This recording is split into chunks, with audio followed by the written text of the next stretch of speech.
아멘. 1998년 개봉했던 스티븐 스필버그 감독의 라이언 일병 구하기라는 영화가 있습니다. 이 영화는 2차 대전 말에 참전했던 네 형제 가운데 3명은 전사하고 1명 막내의 생사를 확인하기 위해서 미국 정부에서 밀러 대위, 톰 행크스죠. 밀러 대위와 8명의 병사들을 이끌고 이렇게 파견되어져서 그를 구출하는 장면으로 기록되어 있습니다. 한 명을 구하기 위해서 여러 명의 목숨을 걸고 가게 됐고, 그리고 그 갔던 모든 병사들은 다 죽게 되는 일들이 벌어지죠. 마지막에 톰 행크스 대위가 라이언 일병에게 이렇게 죽어가면서 얘기를 하죠. 잘 살아야 돼, 가치 있게 살아야 돼, 이런 부탁을 합니다. 무슨 말이겠어요? 너 한 사람 살리기 위해서 얼마나 많은 사람이 희생했고 얼마나 많은 사람이 대가를 지불했느냐. 그러니까 너의 인생은 그냥 인생이 아니라 아주 소중하고 가치 있는 인생이니까 그 가치만큼, 그 소중한 가치만큼 살아내라고 부탁하는 거죠. 수십 년 세월이 지나서 그 라이언 일병이 다 백발이 노인이 되어서 가족을 데리고 밀러 대위 이 무덤 앞에 와서 이런 고백을 합니다. 다리에서 하신, 대위가 했던 다리에서 하신 말씀을 매일매일 생각했습니다. 최대한 잘 살려고 노력했고 그런 대로 잘 살아왔습니다. 이렇게 고백하는 것으로 이 영화가 마무리되는 것을 보게 됩니다. 제가 그 영화를 오래전에 봤을 때 그런 생각을 했어요. 우리가 주님의 은혜로 말미암아 엄청난 대가를 지불하고 엄청난 대가를 지불하고 우리 한 사람 한 사람의 생명을 사게 된 줄로 믿습니다. 그래서 우리의 삶은 그냥 가치 없는 삶이 아니라 존귀하고 아름답고 복되고 귀한 생명이기 때문에 주님께서 우리에게 그렇게 요구하시지 않겠냐라는 거예요. 너희들은 귀하게 살아야 된다. 너희들은 이 땅에 존귀하게 살아야 된다. 너희들이 이 땅에 엄청난 대가를 지불하고 산 너희들이기 때문에 잘 살아야 된다 라고 우리에게 요구하시지 않겠느냐라는 거예요. 옆에 분하고 인사하십시다. 잘 삽시다. 다시 한번 존귀하게 삽시다. 오늘 우리가 읽은 본문은 예수님께서 빌립을 향해 나를 따르라 라고 요청하는 장면이 기록되어 있습니다. 43절 보니까 이튿날 예수께서 갈릴리로 나가려 하시다가 빌립을 만나 이르되 나를 따르라 하시니, 자, 빌립을 만났다라는 것은 우연히 만났다라는 게 아니고 이 만나다라는 원어는 찾으셨다라는 말이에요.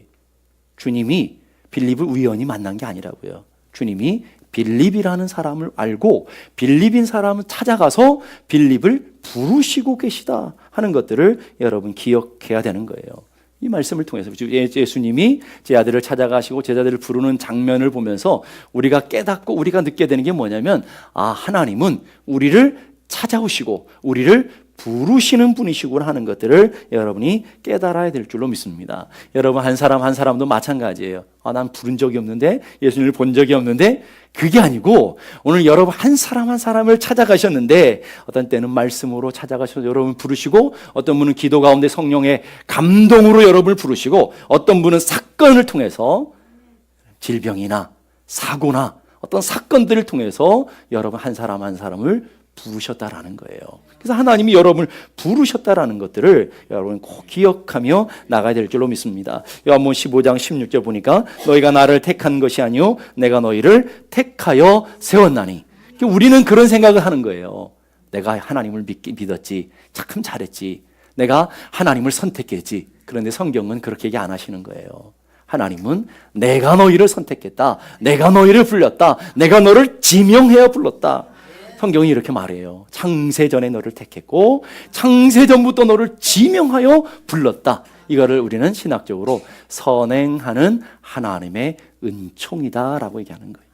우리가 하나님을 알기 전에, 우리가 하나님을 선택하기 전에 그분이 먼저 나를 아셨고 그분이 나를 먼저 선택했고 그분이 나를 지명했어요. 그래서 성령을 보내셔서 나로 하여금 감동하게 하시고 나로 하여금 하나님의 은혜를 알게 하시고 나로 하여금 하나님의 자녀 되게 하신 것, 이게 하나님의 선행하는 은총이 먼저였다라는 거예요.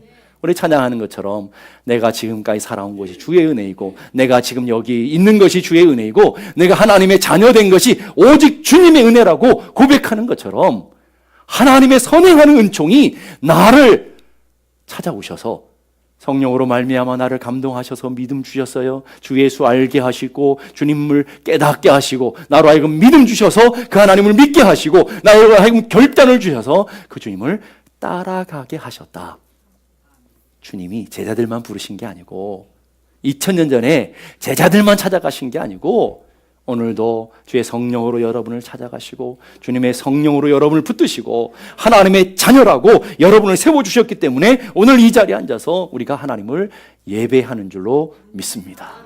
은혜가 먼저라는 거예요. 하나님의 선택이 먼저라는 거예요. 하나님이 붙드시고 인도하시는 것이 먼저인 것을 믿을 수 있길 바라요. 그래서 믿음은 모든 자들의 것이 아니라는 거예요. 하나님의 성령이 택하시고 붙드시고 함께 하시는 자들이 그 믿음으로 말미암아 성령이 주시는 믿음으로 말미암아 하나님을 알고 하나님을 믿고 하나님의 자녀가 되어지는 은혜를 누리게 되는 것을 믿을 수 있기를 바랍니다. 우리도 찾아오셨고 우리도 부르셨고 우리도 선택하셨다. 이것이 하나님의 놀라운 하나님의 주권적인 은혜라는 것을 기억할 수 있기를 바라요. 옆에 분하고 인사하십시다. 당신을 하나님 사랑하십니다. 다시 한번 하나님이 당신을 선택하셨습니다. 점점 작아지네. 다시 한번 하나님이 당신을 존귀하게 세우셨습니다. 아멘이에요? 그런 인사에 기분 나쁜 분 계세요? 하나님이 우리를 먼저 사랑하시고 하나님 먼저 우리를 부르셨다라고 얘기하시는 거죠. 그런데 주님이 부르신 사람들을 보세요. 볼품없고 연약하고 잘난 사람 하나도 없는 12 제자 중에 당시에 잘나고 폼나고 똑똑한 사람들이 하나도 없는 거예요. 당시에 잘나고 똑똑하고 폼나고 학력이 높은 사람들이 누구였어요? 예수님을 그렇게 핍박했던 바리새인들, 서기관들, 제사장들, 그 사람들이 당시에 최고의 엘리트들이고 최고의 똑똑한 사람들이고 최고로 잘 나갔던 사람들이고 최고로 세상적으로 존귀했던 사람들 아니냐고요. 그 예수님의 12 제자 중에 바리새인도 서기관들도 제사장들도 한 사람도 없어요. 다 볼품없고 무식하고 똑똑하지도 못하는 지밤도 볼품없는 그런 어부들, 세리들 그런 사람들을 부르셔서 12명을 만들었는데 그 중에 가장 똑똑했던 사람이 가룟 유다였어요. 그러니까 그 12명 중에 가장 똑똑한 자는 예수님 버리고 가는 거예요. 왜 그렇게 똑똑했느냐? 여러분 마태가 세리였거든요. 평생에 돈 관리를 했던 사람이라고요. 그런데 그 12명 중에 세리 마태를 돈 관리시키지 않고 가룟 유다를 시켰다고요. 별로 놀라지는 않으시네요. 가룟 유다 얼마나 똑똑했던 사람이겠어요. 개 중에 그 12명 개 중에 못난 것들을 뽑았는데 개 중에 똑똑한 게 가룟 유다였다 이거죠. 그 가룟 유다가 뭐 했어요? 예수님 팔아먹는 일이 벌어지는 거예요. 여러분 오늘 우리가 똑똑해서 하나님 앞에 부름받은 것도 아니고요. 예뻐서 부름받은 사람 하나도 없고요. 여기에 잘나서 부른 사람 하나도 없더라는 거예요. 이게 하나님의 신비한 놀라운 은혜라는 거예요.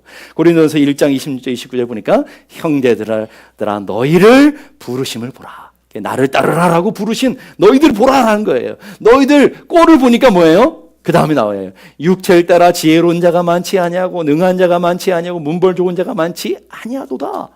그래서 사람들의 모습을 보니까 미련한 것들을 택하시고 그래서 또 세상에 약한 것들을 택하시고 또 천한 것들, 멸시받는 것들, 없는 것들을 택하고 불렀다.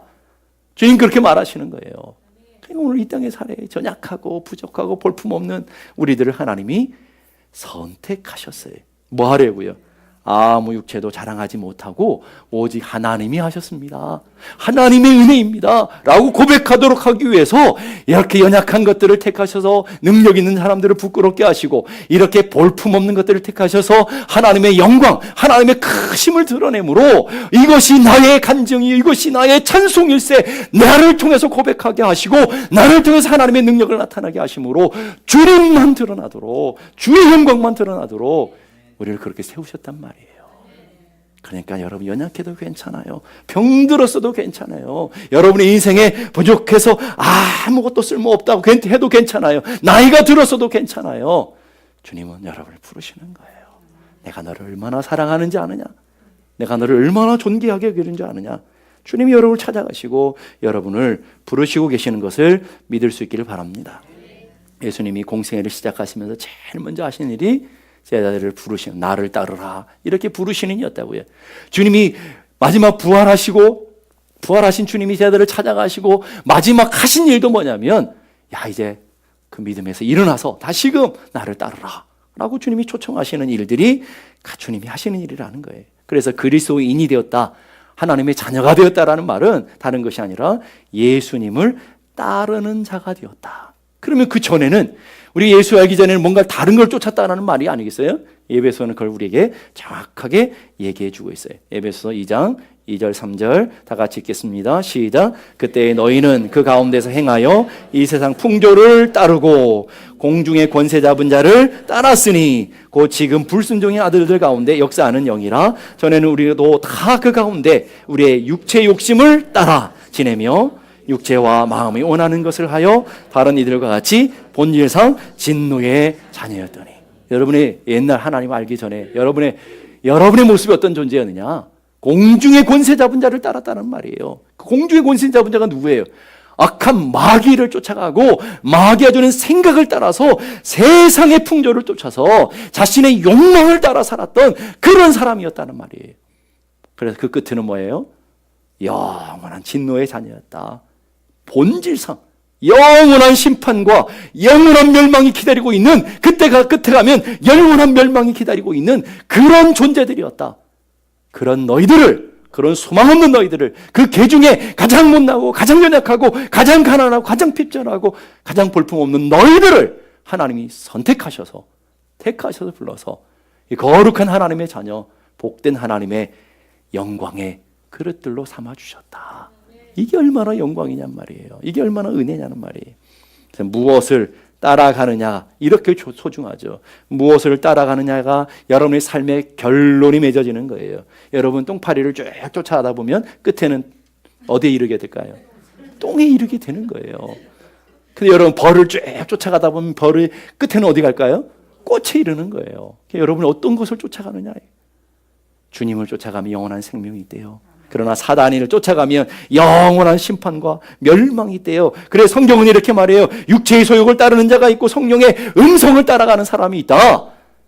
성령을 따라 살아가는 사람들은 성령의 열매들을 맺어서 영원한 영생에 이르게 되지만, 육체의 욕심을 쫓아가는 사람들, 육체의 음성을 따라 살아가는 사람들은 죄의 열매를 맺고 영원한 심판에 이르게 된다.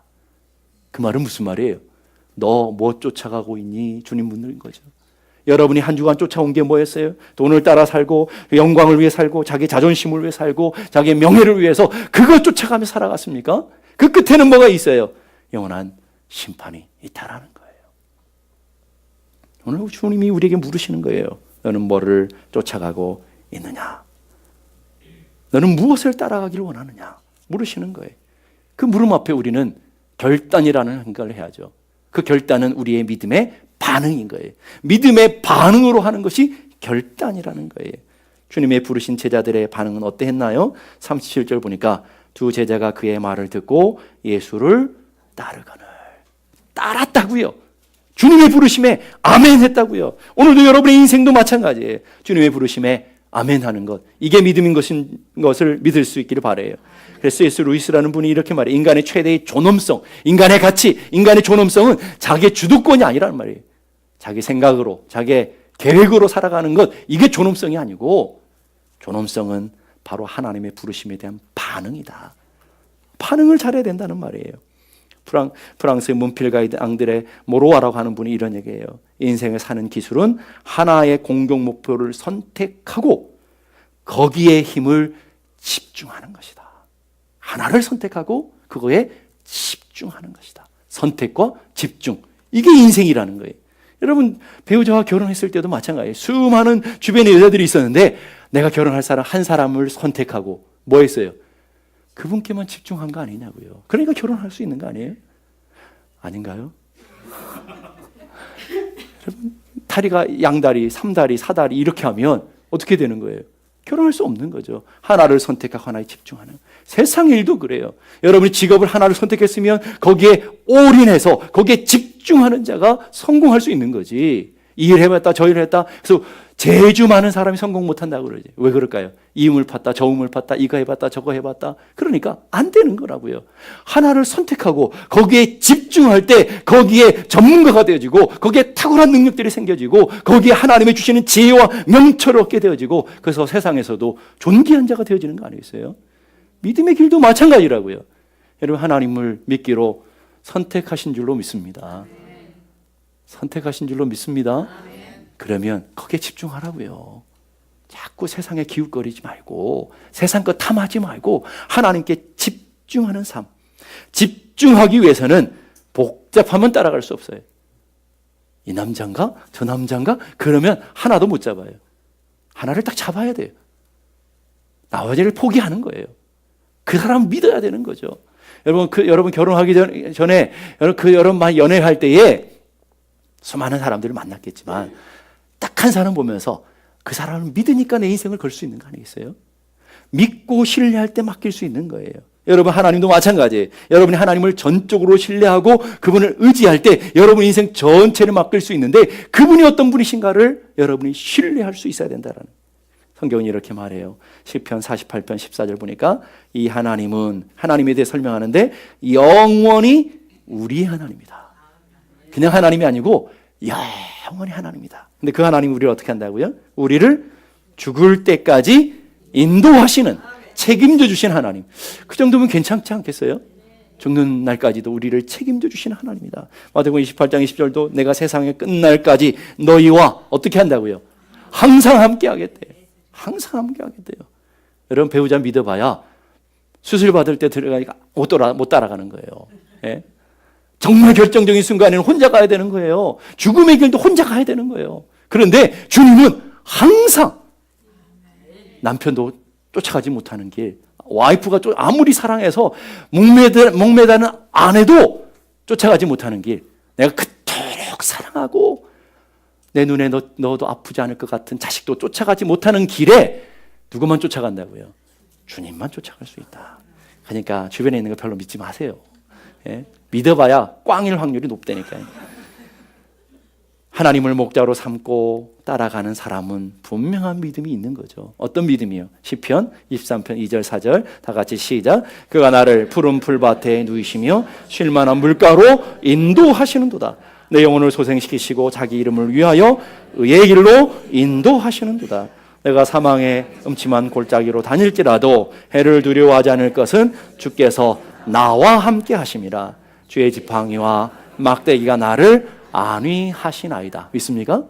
그 믿음이 있는 거예요, 여러분. 지금 내 인생의 죽음의 골짜기를 통과할 때도 분명한 믿음이 있는 거예요. 주님은 나를 푸른 풀밭 쉴만한 물가로 인도하실 거야. 내가 거친 인생의 광야를 통과할 때도 분명한 믿음이 있는 거예요. 이 광야를 통과하고 나면 하나님의 허락하신 생명의 물가가 있을 거야. 하나님의 예비하신 푸른 초장이 있을 거야. 그 믿음이 있기에 양들은 목자를 따라 가게 되는 거죠. 구체적으로 그것을 우리에게 그림으로 보여주는 사건이 이스라엘 백성들이 40년 광야 사건이라고요. 430년 동안 종되었던 이스라엘 백성들을 하나님의 말씀으로 끄집어냈죠. 나를 따르라 그리고 따라갔어요.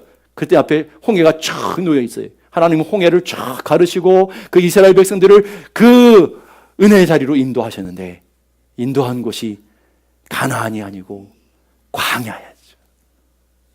가나안이 아니고 광야로 인도하셨어요. 그리고 40년 동안을 광야에서 맴돌게 하셨죠. 그 광야에서 물이 없고 풀 한 폭이 없는 곳, 거친 들과 같은 곳, 불뱀과 전갈이기들이 있는 곳, 메마르고 황량한 곳, 거기서 어떻게 40년 동안에 부족함이 없는 삶을 살아낼 수 있었을까 하는 거예요.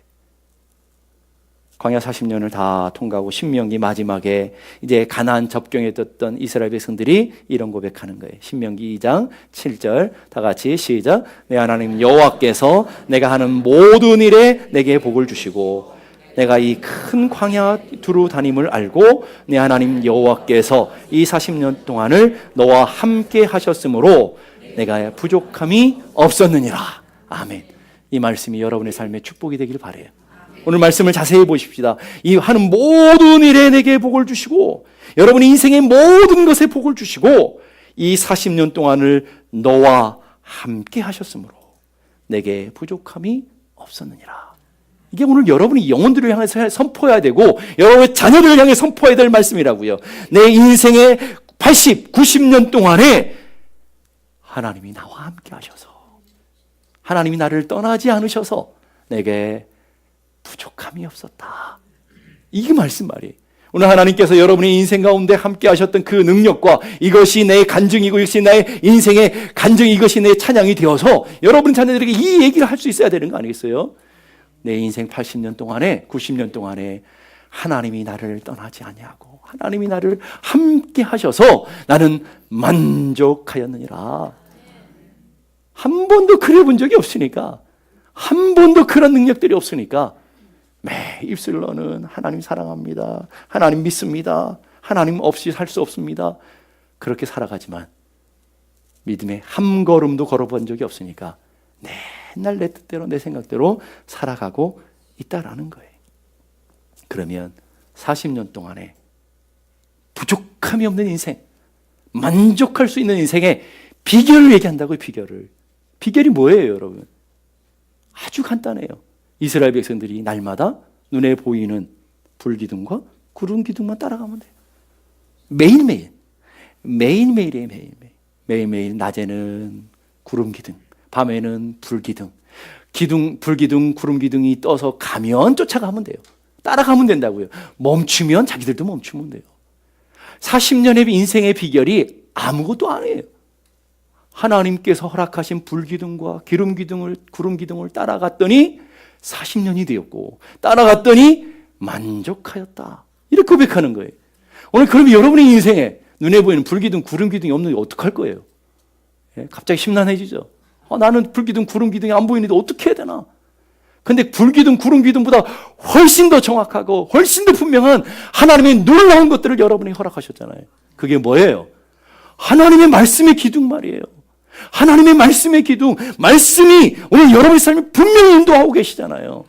안 들어서 그러지. 내 뜻대로 살아서, 내 마음대로 살아서, 내가 복음이라서 문제지. 그렇잖아요. 오늘 여러분이 사랑하고 여러분이 붙드는 것이 내가 복음 아닙니까? 내 뜻대로, 내 생각대로, 이것이 옳고 내 원하는 대로 살아가는 삶. 그게 아니고 이스라엘에서 40년 광야 동안에, 그 거친 인생의 광야 동안에 불기둥, 구름 기둥을 늘 바라보며 구름 기둥, 불 기둥 인도하는 대로 늘 따랐더니 만족했던 것처럼 오늘 여러분의 삶의 매 순간순간마다 하나님의 말씀이 인도되지는 데 가고 말씀대로 살아갈 때에 내 삶에 부족함이 없으리로다 고백하는 은혜가 있게 되는 것이 아니냐라는 거예요. 여러분은 뭘 쫓아가고 계셔요? 어떤 사람은 물질을 쫓아가고, 어떤 사람은 건강을 따라가고, 어떤 사람은 세상의 쾌락을 쫓아가고, 어떤 사람은 눈에 보이는 것들을 쫓아가는데 성경이 이렇게 말해요.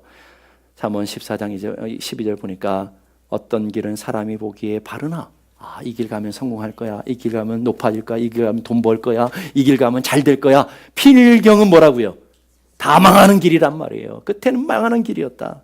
그러면서 잠언 3장 5절 6절에 이렇게 말씀하시는 거예요. 다 같이 시작. 너는 마음을 다하여 여호와를 신뢰하고 내 명철을 의지하지 말라. 너는 범사의 그를 인정하라. 그리하면 내 길을 지도하시리라. 아멘. 이 말씀이 뭐예요? 아주 간단해요. 의지해야 될 거 의지하고 의지하지 말아야 될 거 버리라는 말이에요. 붙잡을 거 붙잡고 붙잡지 말아야 될 걸 붙잡지 말라라는 말이에요. 의지해야 될 건 뭐라는 거예요? 하나님의 명철을 의지하고 하나님 말씀을 의지하고 여호와를 신뢰하고 하나님을 인정하면 그가 너희 길을 인도해 주시고 그가 너의 인생길을 붙들어 주실 것이다. 문제가 뭘까요? 문제가 뭐예요? 하나님 의지하지 않는다는 게 문제죠. 하나님께 맡기지 않는다는 게 문제죠. 하나님께 길을 묻지 않는다는 게 문제예요. 내 생각이 더 똑똑해요. 내 경험이 더 똑똑해요. 내 능력이 더 잘난 것 같아요. 내가 배운 것이 더 잘난 것 같다고요. 그게 문제 아닙니까, 여러분? 하나님을 못 믿는 거예요. 그러기에 하나님을 따를 수 있는 사람은 믿는 사람이에요. 맡길 수 있는 사람이라고요. 따르면 어떻게 되나? 내일은 어떻게 되나? 돈은 버는 건가? 더 많이 어떻게 되나? 여러분, 그걸 어떻게 따르겠어요? 생각이 많으면 못 따라가는 거예요. 그 다음은 누구의 몫이에요? 그 다음은 내 몫이 아니라고요. 다 주님의 몫이라고요. 나는 따르면 되는 거예요. 양들이 무슨 계산이 있어요. 한 치 앞도 모르는데, 한 치 앞도 보지 못하는데 뭘 보고 판단하겠어요. 근데 양들은 뭐예요? 음성을 보고 음성을 듣고 따라만 가면 되는 거예요. 나머지 몫은 다 목자의 몫이죠. 오늘 여러분의 인생도 마찬가지죠. 여러분의 인생의 모든 것들은 주의 손에 있는 것을 믿을 수 있길 바라요. 생명도 행복도 건강도 운명도 다 주님의 손에 있는 것을 믿을 때 주의 손에 있나이다.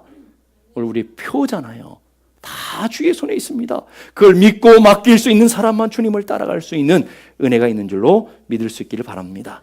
시편 139편 7절 10절 보니까 내가 주의 영을 떠나 하나님의 신을 떠나서 한번 숨어보겠다 그래서 어디로 가며 주의 앞을 떠나 어디로 피하니까 한번 도망가 봤어요. 하늘 저 높은 곳에 올라가 봤더니 거기서 하나님이 기다리고 계시네. 먼저 저 땅 깊은 수월 속에 들어가 봤어요. 하나님 피해서 하나님 거기 자리 펴고 계시네. 저 바다 끝에 날개를 달고 바다 끝에 하나님 여긴 없겠지 하고 갔는데 벌써 가서 거기 기다리고 계시네. 그러면서 그러는 거예요. 아, 하나님 계시지 않는 곳이었구나. 하나님은 어디든지 계시는 분이고 그냥 계시는 것이 아니라 주의 손이 나를 인도하시고 주의 오른손이 나를 붙드시는구나. 여러분 그 믿음이 있어야 되는 거예요. 여러분 그 믿음 있습니까? 돈 좀 없으면 좀 어때요? 건강 좀 없으면 어때요? 우리에게는 좀 있으라고요. 좀 여러분 그런 담대함이 있으라고요. 왜? 나는 내 것으로 살아가는 사람들이 아니라고요. 우린 우리 능력으로 살아가는 사람이 아니고 누구로 살아가는 거예요.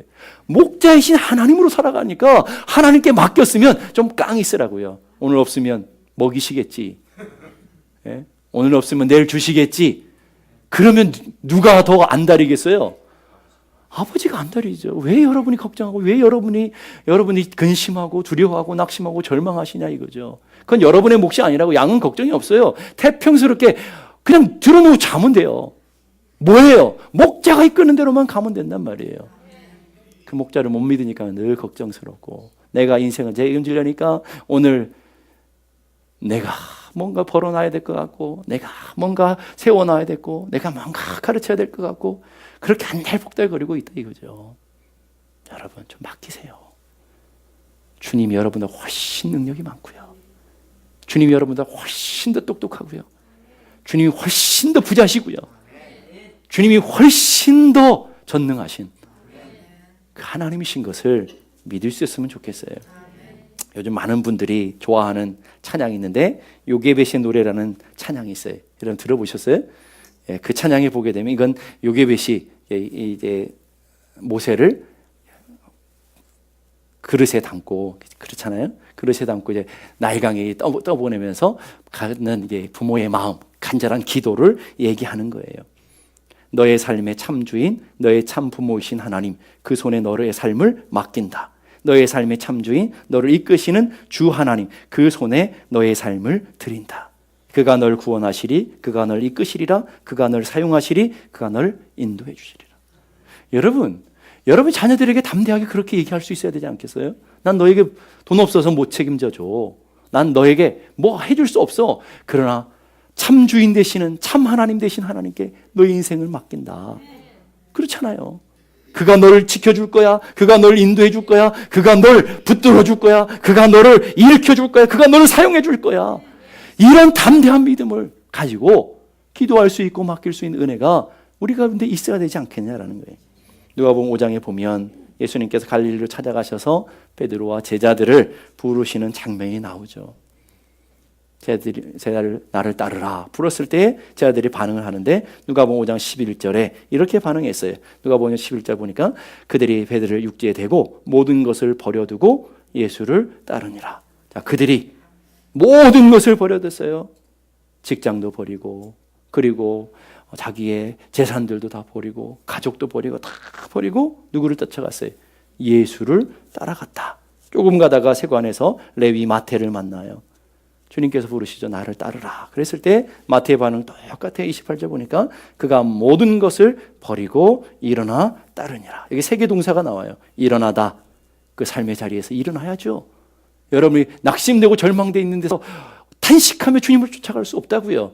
쾌락 가운데 빠져 있으면서 쫓아갈 수 없다고요. 거기서 일어났어요. 그리고 버렸어요. 다 놔두고 버리고 모든 것을 버리고 따랐다라고 얘기하는 거예요. 주님을 따르는 길은 그 길이에요.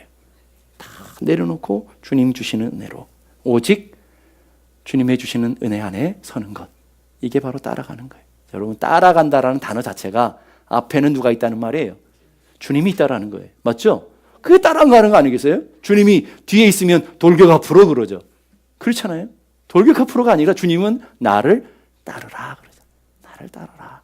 주님이 앞에 서서 앞서서 가시면서 우리 길을 인도하시면서, 그럼 양들은 어떻게 하면 돼요? 그냥 쫓아만 가면 돼요. 산으로 가면 산으로 가고, 평지로 가면 평지로 가고, 거친 길로 가면 거친 길로 가고, 좁은 길로 가면 좁은 길로 가고, 이게 죽일 길이구나 하지 마시고, 이 길로, 목자가 좋은 길로 인도하시는구나, 생명의 길로 인도하시는구나 믿고 따라가면 되는 줄로 믿습니다. 핸드리스 주석가는 그리스도를 따른다는 것을 이렇게 정리했어요. 그를 의지하고 만족하는 것이고, 그를 믿으며 감사하는 마음으로 그의 말씀을 쫓아가는 것이다. 그게 따른다라는 말이에요. 믿고 맡겼으면 말씀대로 살아가는 삶. 그건 단순히 지식적 동의가 아니라, 지식적으로 알미 아니라 여러분 인생을 맡기는 거라고요. 내어드리는 거라고요. 주님의 손에 올려드리는 거라고요. 그래서 주님께서 이렇게 말씀하시는 거예요. 누가복음 9장 23절 다 같이 읽어보십시다. 시작. 또 무리에게 이르시되 아버지 나를 따라오려거든 자기를 부인하고 날마다 제 십자가를 지고 나를 따를 것이니라. 자, 예수님을 따르는 제일 먼저 요구하는 게 뭐예요? 자기를 부인하고. 자기 부인이 뭐예요? 내 와이프예요? 네? 자기를 부인한다는 게 뭘까요, 여러분? 자기의 생각, 자기의 계획, 자기의 경험, 자기의 노하우, 자기의 인생들을 내려놓고, 이 말이죠. 날마다 뭐예요? 날마다 한 걸음 한 걸음, 하루하루 걸어가다 보면 하나님 원하시는 목적지에 이르게 되는, 어느 날 갑자기 되어지는 것이 아니더라는 말이에요. 자, 그러고 보면 예수님을 따라가는데 가장 방해 요소가 뭐예요? 나는 저놈 자식 때문에 예수님을 못 믿겠어, 이러는 사람도 있어요. 저 왼수 같은 남편 때문에 나는 믿음을 지킬 수가 없어요, 그러는 분인데, 그게 진짜 문제가 아니라니까요. 주님은 제일 먼저 요구하시는 게 뭐예요? 자기를 부인하는 거다. 문제는 누구라고요? 내 마음이라는 거예요. 나라는 말이에요. 내 마음이 문제라는 것이지 환경이 문제가 아니고 상황이 문제가 아니라는 말이에요. 그건 다 주님의 몫인 것이고, 우리는 주님을 따라가면 자기가 결단하면 되는 거예요. 자기가 마음을 하나님 앞에 정하고 따라가면 되는 거라는 거예요. 날마다 한 걸음 한 걸음 주님 따라가는 은혜가 있기를 간절히 바랍니다. 그래서 존 스토트라는 유명한 신학자는 이렇게 말해요. 자기 부인은 자기에 대해서는 아니요 라고 하는 것이고, 예수님에 대해서는 예 하는 거다. 여러분, 우리가 얼마나 자기 생각들이 많습니까? 얼마나 자기 기준이 많아요. 그래서 우리의 기준 따라 말씀을 잘라버리고 말씀을 버리고, 그래서 내가 원하는 대로 예수를 믿어요. 여러분, 내가 원하는 대로 예수를 믿어야 돼요? 예수가 원하는 대로 내가 살아야 돼요? 어려운가요? 내가 원하는 대로 예수를 믿어야 돼요? 그분이 원하는 대로 내가 살아야 돼요? 아시는 분들이 왜 그래요? 그런 나라예요. 내가 원하는 대로 아니고 주님이 원하시는 대로, 그분의 결정권을, 그 주재권, 소유권 다 내려드리는 거예요. 지금 주어진 생명도, 명예도, 물질도, 재능도, 학식도, 건강도, 자녀도, 모든 것이 하나님의 것임을 인정하고 그분의 말씀을 따라 살아가는 삶. 그래서 보네퍼 목사님은 나를 따르라고 하는 유명한 책이 있는데, 그 책은 좀 어렵긴 하지만 좋은 책이에요. 그 책에서 이렇게 말해요. 그리스도께서 사람을 부르실 때 그분이 그에게 와서 죽으라고 명하신다. 죽으면 된대요. 누가? 자기가 죽어야 되는데 남편을 보세요. 네? 자기가 죽어야 되는데 옆에 사람 보냔 말이에요. 내가 죽어야 된다, 내가. 이게 첫 번째 걸음이다, 첫 번째. 근데 내가 죽지 않으니까 30년, 40년, 모태신앙 60년, 70년 예수를 믿는데, 나는 예수를 믿고 예수를 따라간다는데 믿음의 한 걸음도 걸어본 적이 없어. 왜? 시작을 해본 적이 없으니까. 시작은 뭐예요? 나이가 죽는 데가 시작되는 것인데, 내가 죽어본 적이 없으니까 교회는 열심히 60년 다녔는데 한 발짝도 걸어본 적이 없어. 이게 불행한 거 아닙니까, 여러분? 나의 죽음에서부터 시작되는 것이다. 이 말을 다른 말로 말하면 내가 죽고 예수로 사는 삶. 이게 요즘 유행한 말이에요. 유기성 목사님이라는 분이 책을 써서 이게 유행해졌는데, 내가 죽고 예수로 사는 삶. 오늘 여러분들의 것들이 다 죽고 예수로 살아가는 삶이 되어야 될 줄로 믿습니다. 주님이 오늘 여러분 한 사람 한 사람에게 오늘도 얘기하셔요. 나를 따르라. 근데 그 나를 따르라는 2000년 전에 제자들에게만 얘기하신 것이 아니라 그 나를 따르라는 단어가 현재 명령형이에요. 오늘 누구에게 하는 얘기라고요? 여러분 한 사람 한 사람에게 오늘 명령하시는 거라고요. 너희 나를 따르라. 아무것도 보지 말고 이스라엘 백성들이 불기둥과 구름기둥 보면서 매일매일 주님의 인도하심 따라가듯이 여러분들이 하나님의 말씀에 의지해서 매일매일 하루하루 주만 보고 가라는 말이에요. 그게 따라간다는 말이에요. 그래서 324장에 보면 예수 나를 오라 하네, 예수 나를 오라 하네. 초청이죠. 나를 따르라고 부르신다고요.